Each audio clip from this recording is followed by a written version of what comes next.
আবুধাবিতে IUCN world conservation কংগ্রেসের তৃতীয় দিনে সমুদ্র রক্ষায় আন্তর্জাতিক প্রতিশ্রুতি পূরণে জোর দেওয়া হয়েছে।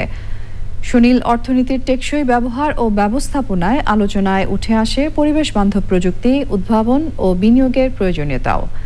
সংকট উত্তরণে স্থানীয় জনগোষ্ঠী, নারী ও তরুণদের সম্পৃক্তকরণ সহ সব পক্ষের সমন্বিত পদক্ষেপের আহ্বান পরিবেশবাদীদের। মধ্যপ্রাচ্য প্রতিনিধি মেহেদি হাসানের তথ্য ও ভিডিও চিত্রে আলিমাল রাজের report.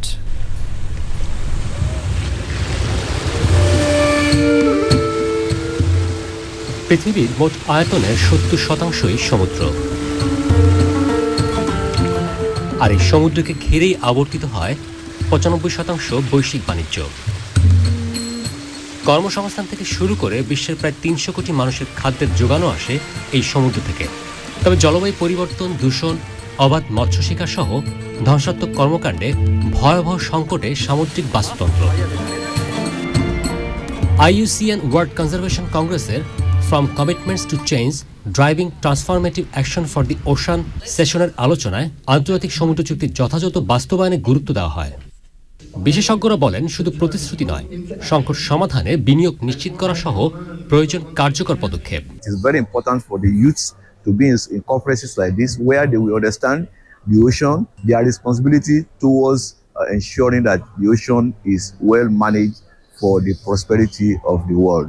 This generation, they're going to live with the consequences of whatever we do in the ocean today.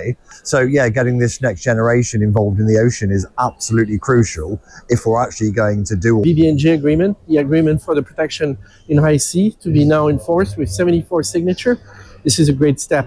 Looking forward to see more. সমুদ্র চুক্তি ও বৈশ্বিক অংশীদারিত্ব শুধু আলোচনার টেবিলে নয়, মাঠ পর্যায়ে যথাযথ বাস্তবায়নে গুরুত্বারোপ করেন পরিবেশবাদীরা।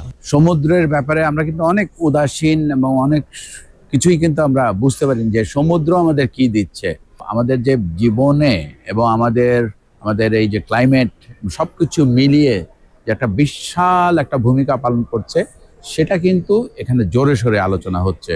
এবং যে আলোচনায় একটি ব্যাপার উঠে এসছে যে $3 ট্রিলিয়ন কিন্তু এই ইকোনমি, এই ব্লু ইকোনমি, এই ওশিয়ানের খাদ্য বলি, ট্রান্সপোর্টেশন বলি, ইভেন আমরা যদি ট্যুরিজমের কথাও বলি, সমুদ্র কিন্তু একটা বিশাল ভূমিকা পালন করে। সুতরাং সমুদ্রকে যদি ভালো রাখি আমরা, তাহলে কিন্তু আমাদের যাবতীয় যা এই সমুদ্র রিলেটেড যাই আছে সেগুলোও ভালো থাকবে। যত বেশি এই নিয়ে কথা বলবো, ততই কিন্তু আমরা সমুদ্রের ব্যাপারে সচেতন হব। তরুণ সমাজকে কিন্তু এগিয়ে আসতে হবে এই ধরনের কর্মকাণ্ডে, এবং আমরা সবাই যখন হাত মেলাবো একসাথে, তখনই কিন্তু এর থেকে ভালো সমাধান আসবে।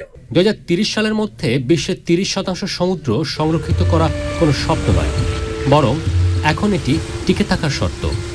সমুদ্র রক্ষা মানে শুধু পরিবেশ সংরক্ষণ নয়, এটি অর্থনীতি, জনজীবন আর ভবিষ্যৎ প্রজন্মের অস্তিত্ব রক্ষার লড়াই।